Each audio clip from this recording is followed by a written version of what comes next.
Hello everyone, welcome back to another interesting episode of Digital Marketing T2 series. Now in this video, I'm going to talk about a very recent update that's going to rock your PPC strategy and take your advertising game to the very next level. So Google added two new campaign types, video views and demand gen.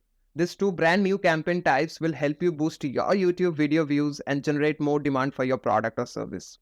The video views campaign type does exactly what it says it does. It maximizes your YouTube video views. According to Google, a study showed that with video view campaigns, advertisers saw on average 40% more views than in-stream skippable CPV campaigns. Video view campaigns combine a variety of formats including skippable in-stream ads, in-feed ads, and short-form ads to get the most out of your PPC budget.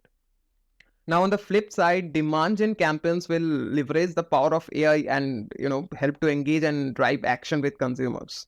Demand gen campaigns will walk across YouTube Shorts, YouTube InStream, YouTube InFeed, Discover, and Gmail.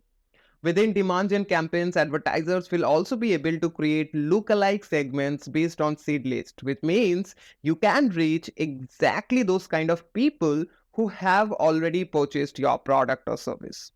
These two new very interesting campaign types offer specific video first options for advertisers with goal of more views and more demand. So that's what I wanted to share with you. Thanks for watching. I will catch you in the next one.